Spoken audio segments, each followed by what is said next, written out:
दूसरों का दर्द बांटकर खुद के दुखों से पाएं निजात।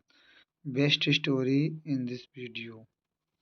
सरिता एक ऐसे संयुक्त परिवार की आदर्श बहू थी जिसमें महज 8 लोग एक साथ रहते थे। साधारण शब्दों में आप यूं मान लें कि वह एक ऐसी अव्वल दर्जे की भारतीय गृहिणी थी जो सिर्फ और सिर्फ अपने परिवार के लिए हमेशा एक पैर पर खड़ी रहती थी, चाहे इसके लिए उसे अपनी ज़रूरतों का त्याग ही क्यों ना करना पड़े।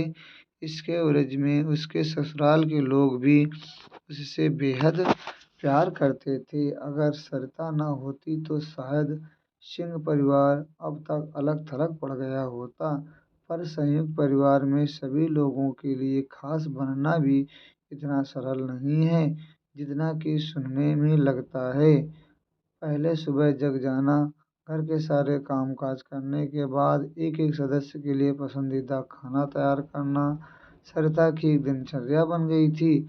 अपने काम के प्रति हमेशा सजग रहने वाली इस आदर्श बहू के अलावा घर की महिलाओं में सरिता से छोटी उसकी लापरवाह देवरानी राशि और स्वभाव से बहुत ही सख्त घर की मालकिन निर्मला मौजूद थी। घर में उनकी चलती को मान लेने में ही भलाई है। यही कारण है कि वह इतनी कम उम्र में सिर्फ एकमात्र बेटे की मां है। राशि साइकोलॉजी में पोस्ट ग्रेजुएशन की पढ़ाई कर रही थी। इस वजह से उसे पढ़ाई के लिए देर रात तक जगना पड़ता था। वह पढ़ लिख कर अपने जीवन में एक साइकोथेरेपिस्ट के रूप में मुकाम हासिल करना चाहती थी। एक सपोर्टिव भाभी होने के नाते सरिता घर के काम में राशि जो कुछ भी कर सकती थी उसे वह सहर्ष स्वीकार कर लेती थी। एक समय की बात है, यही कोई बसंत के दौरान सुबह सुबह का वक्त था। निर्मला ने पूजा पाठ करने के बाद सरिता को आवाज़ दी और बोली, सरिता चलो हम लोग नाश्ता कर लेते हैं, यही ठंड लग रही है, हम लोग हर सुबह राशि के आने का प्रतीक्षा नहीं कर सकते हैं। इसके बाद सरिता किचन में गई और प्लेट में खाना निकालने लगी। तभी एकाएक उसके दिमाग में शादी के शुरुआती दिनों के दौरान होने वाले कष्टों की यादें ताज़ा हो गईं।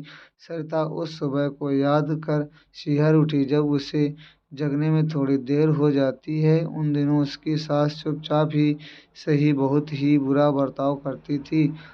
वह उसके साथ लंच भी नहीं कर पाती थी। अपने ख्यालों में गुम सरिता कई साल बीत जाने के बाद फिर से उन पुरानी यादों को ताज़ा कर रही थी। वह नहीं चाहती थी कि कोई और भी उसकी तरह ऐसी कष्टदायक परिस्थितियों से गुजरे। होश में आने के बाद सरिता ने तत्काल राशि को मैसेज टाइप किया, गुड मॉर्निंग। मैसेज का नोटिफिकेशन बजते ही राशि अपने बिस्तर से उठ गई। वह 10 मिनट के भीतर तैयार होकर डाइनिंग टेबल पर खाना खाने के लिए पहुंच गई। टेबल पर बैठी निर्मला को देखकर वह अंदर से काफी सहमी हुई थी। उस वक्त घर में चारों तरफ शांति छाई हुई थी। निर्मला निर्मला खाने में व्यस्त थी। जब उसने अपनी नज़रों को उठाया तो देखा कि सामने राशि बैठी हुई थी। उसने बड़ी ही बेरुखी से कहा, सरिता को बोलो कि चाय बनाए और मुझे भी एक कप दे। राशि डाइनिंग टेबल से उठी और किचन की ओर से चली गई। थोड़ी देर बाद गर्मा गर्म चाय लेकर आई और उसे टेबल पर रख कर बैठ गई। निर्मला ने कप उठाकर चाय की पहली चुस्की ली।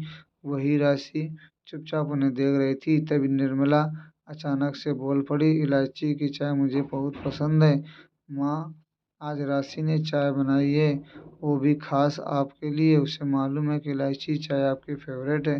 किचन के अंदर से सरिता बोली। उस वक्त राशि को खुशी का कोई ठिकाना नहीं था। वह अपनी भावनाओं को एक पल भी रोके बिना किचन में गई और सरिता को जोर से गले लगाया। थैंक यू, अगर आप हेल्प नहीं करती तो मैं चाय नहीं बना पाती।